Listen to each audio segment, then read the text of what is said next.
Thank you, everyone. It's really a pleasure to be here. In addition to all that, I'm also a 2-time brain cancer survivor. And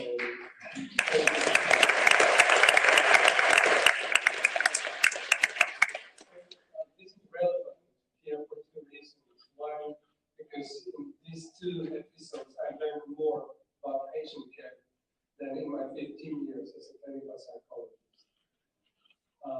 I know how overwhelming it can be to get all these advice and wonderful suggestions coming from the best intentions, and still it's hard. And the second thing I want to talk to you about is that this human need for well-being is universal. Whether we have Marfan syndrome, we have cancer, we have autism, all we want to do is to feel well, to be well, to be well. And that transcends races, that transcends genders, that transcends ages. And there is my photograph. We have all been taken care of. We have all taken care of somebody, and we will. This is what makes our humanity. So this is what I want to talk about. I want to talk about self-care, our own personal responsibility to take care of ourselves as a universal human being. And I also want to assure you, I try not to be charlatan. This is a very scientific-driven conference. We can still talk about important things, but yes, we can use science. We can use empirically validated information that will offer some guarantees. Science doesn't have all the answers, but it has correct method-driven answers. So this is why we pay attention to that. We should not neglect the important things in life. This universal need for well-being. So this is cognitively based compassion training, actually an empirically validated scientific method for self-care. So, for lack of better words, I wrote this cartoon. I'm sure most of us are familiar with it. We have taken it or we have, and it's very clear. Even if somebody next to you needs your help, even if somebody next to you is underage, you need to put the oxygen mask on yourself first. And the reason is obvious, because if something happens to you, how on earth are you going to be able to help them, right? So we, psychologists, psychiatrists, care professionals, have gotten much better at making suggestions about what to do: diet, exercise, medical care, mental hygiene, those social networks. Those are all important things that we need to keep in mind, that we need to act on. But I don't think we are so good at exactly the intricacies, the details on how to carry out all those things that we know will deliver health and well-being. So the question is not so much what to do, but how to do it. And there the question becomes a little bit trickier. What am I talking about? I'm talking about management. I'm talking about acceptance, meaning making. How do you do that? But we all know that the more meaning, the more purpose we feel in our lives, the easier it is to implement all those helpful advice that everybody gives us. So, in addition, we need a method with some guarantees, again, empirically validated, but that can be applied to our own personal life, our own personal circumstances. It can be applied to my cancer, your Marfan syndrome, or the family's autism, I don't know. And even farther, to your own personal life. So I'm going to bring a quote from Atlanta native Martin Luther King, one of my heroes, who said, Peace is not merely the distant goal that we see, but a means by which we arrive at that goal. And ladies and gentlemen, if we put there our own peace, our own mental peace, our own well-being, our own health, I think he already was telling us a lot about what to do. So I'm saying that well-being is a skill, actually, rather than a distant goal. It's also the goal. We need the goal, but it's more like a behavior, more like riding a bike or playing an instrument. Well-being is here now. It's what we do with my circumstances right here, right now, wherever they are. Whether it is Marfan syndrome, whether it is cancer, whether it is autism. How do I manage what I get in order to deliver the healthiest possible response, given all the helpful advice I get from all the care professionals and friends and family that are around. So this is what cognitively-based compassion training is about. It's about the space in which we get to decide between the stimulus and the response. Generally, a reaction may come really quickly, but even though there's a space, we can delay that reaction. We can react and then think. We can pause. In that space, Viktor Frankl said, is our power to choose our response. In our response lies our growth and our freedom. Viktor Frankl was a neurologist and psychiatrist that survived the Holocaust. I also like this quote from Shantideva, a Buddhist philosopher from the 18th century, who said, "Where could I possibly find the leather to cover the whole surface of the air? But with leather dust on the soles of my shoes, it's the same as having covered the entire Earth's surface."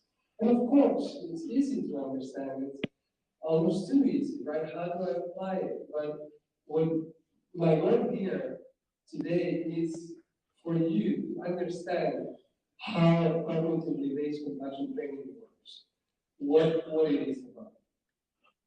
So we intervene in that space, and we try to intervene on the things that we have control over. Maybe we don't have control over our Marfan syndrome. I didn't have control over my cancer to some extent. We'll talk about that. But I didn't get to decide whether I was going to have it or not. But between what I receive and what I do, I get a little bit of free will to decide what is the best outcome given the circumstances.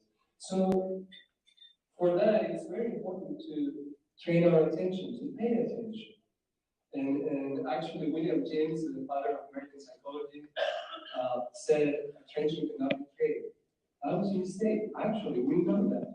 Attention can be improved and enhanced. It can be trained. Yes. So these are the first two modules of cognitive-based compassion training. It's training in attention first. We try to stabilize more than attention, because we can, even where we are. And then we use that attention to look at our mental experience, what it is that we want to do with whatever presents to us. We look at that space without judgment, and with a lot of kindness. So yes, I'm talking about meditation, and I'm glad my colleague talked a little bit about it, because I was so skeptical 10 years ago before my first cancer episode. I did not want to hear anything about mindfulness meditation, but it's this just a mantra, training in attention to acquire greater control of mental processes. This is what it is. So actually, it's a scientific technique and very validated. But then we bring compassion. So cognitive-based compassion training is more than mindfulness training. It's also training in compassion. We bring some reflection, some cognitive reflection, some analytical reflection. And we look at ourselves, and we need to realize if we ask 7 billion people in this planet, do you want to do better or do you want to do worse?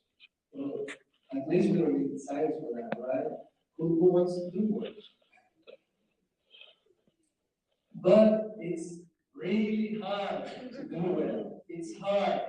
Whether you have, again, Marfan syndrome, or you have cancer, or you have autism, it's hard.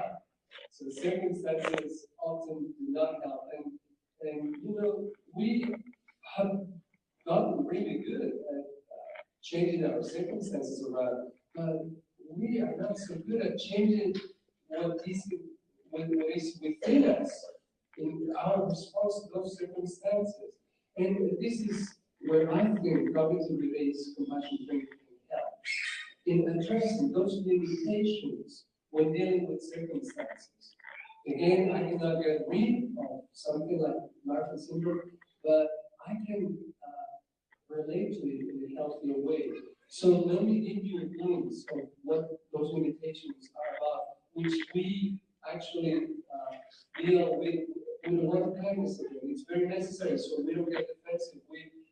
We are open and we accept our limitations. One limitation is actually our focus, our overly too much focus on external circumstances.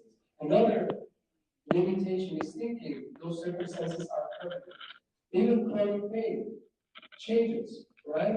Changes from morning to late at night, it changes from year to year, from day to day. Even a chronic condition like cancer changes. I'm now in remission. Why would I enjoy that? Right here, right now, I'm okay, right? So this is a little glimpse of how you work on your own well-being, which is ultimately your goal with you. And this is how you encourage yourself and train yourself. Because don't forget this, it's about doing. How do I train myself to actually deal with my circumstances in a healthy way? Of course, we need the conviction, and we are going to work on that. We're going to be practicing our conviction, our realization that there's little that I can do, but that much is worthwhile. So this is how meditation also works. It's the first part was mindfulness meditation. This is more analytical meditation, and it comes through the understanding, slowly sinking in our brains, and slowly changing our brain circuits, as there are studies that suggest that. First, you hear this, and it resonates. It makes sense. I hope you agree with some of the things that I say. But then, maybe even for some of you already, you are relating it to a very personal experience. Those details, those personal experiences that are only yours. And then you have this aha moment, you realize, oh my goodness, I know what he's talking about. I haven't had cancer, but I know what he says. He's fine now. Why couldn't he enjoy that? And that resonates. You have an insight, and that moment. This is the second level. And then you go back, and we do it sitting on a cushion or walking, but this is analytical meditation. You go back to that experience. You recreate it in your body as well as in your mind. And that's how you change, that is how you change your brain. So meditation is also familiarization or cultivation. And then the third, last modules of cognitive-based compassion training are about others. Others that are so important, others with whom we are interconnected. This is the model of gratitude. Here lays the suggestion that everything we are, everything we have, everything we eat, everywhere we are, comes from others. Intentionally or unintentionally, others are helping us to be who we are. Our skills, our education, that actually changes your perspective of how to relate to all the world, all the other human beings who are there contributing to your well-being. The model 4 is actually impartiality. It's the suggestion that we are all in this together, that everyone is equally wonderful, equally confused, equally ignorant, and equally eager to be well, whether they have something or they apparently don't have anything, because all of us ultimately have something. So, and this is what compassion is. It's a sympathetic consciousness of your own and others' distress together with the desire to alleviate it. So this is what defines our humanity, working together. We feel for others. It's an innate ability that we can cultivate, we can expand, and it's in our own benefit to deal with ourselves and others, to expand this compassion. So ultimately, compassion training is training in social skills. If you have others' interests at heart, you're going to be a popular guy or girl, right? Everybody's going to like you. So you're going to get along with everybody. Let's say I'm going to walk out of this room and somebody before me slams the door in my face, and I'm like, I pause. Well, let's be honest, my first reaction is going to be, how rude. But I can still pause and say, wait, is this the thought? Is this the feeling, the experience I want to have now? Or is it plausible, maybe unlikely, but possible, that this person is in distress, that they are rushing to some important event, maybe some life-threatening situation? How do you feel when you think rude, or I hope they are okay? That is good for you too, right? And we have a little bit of a choice, maybe not in the first reaction, but as we go, as we practice it, we'll have a choice, and it will come much more easily. So this is what actually recent psychophysiological evidence suggests. Social support is more beneficial for individuals who are practicing compassion, because they're able to take advantage of our social networks. So actually, this is very simple reasons why actually worrying and acting, not just worrying, I'll go there in a second, for others is good for us. One, it diverts our thoughts from self-focused thoughts on our problems, which are real, but for a moment, we are not thinking about ourselves. Number two, we compare ourselves and we realize, oh surprise, there are always people doing worse than I am. Whether, that's not a consolation, at least we are able to appreciate what we have. Number three, it's very important we think of something to do. We think of a positive outcome. So this is the positive thinking. There's always something we can do. If nothing else, at least we can accompany that person who is having a hard time. And this is the fourth and last, the more important part, connectedness. We realize we are in this boat together. We are here together. So in Dalai Lama's words, if we seek happiness for others, we should practice compassion. If we seek happiness for ourselves, we should practice compassion. So the last module is actually empathy and engaged compassion, because it's very important to practice compassion wisely, to use discernment, to be very aware of where I am, my limits, and what is realistic for the other person to receive, and that also what would help them. So we need to train. It's that innate ability that we need to work on and elaborate. I have a couple of slides on actually scientific evidence of cognitive-based compassion training showing that it reduces immune inflammatory emotional stress response to psychosocial stressors, and even enhances the accuracy when actually assigning meaning to facial expressions, including the neurobiology and then there are actually applied studies with cancer survivors, medical students, who need a lot of stress reduction and social skills, as well as psychologists, families and therapies with children with autism, in which I have participated.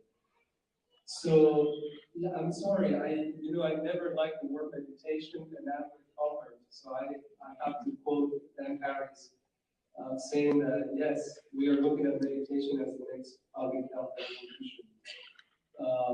I just want to finish saying this.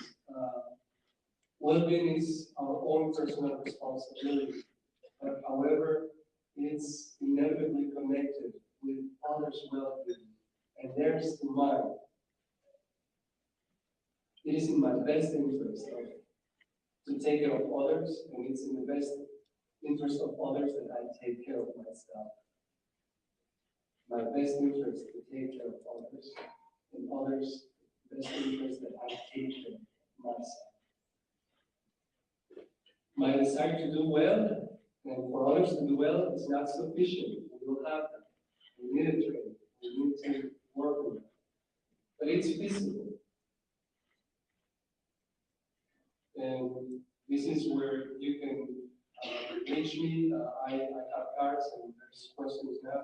Thank you so much for your attention.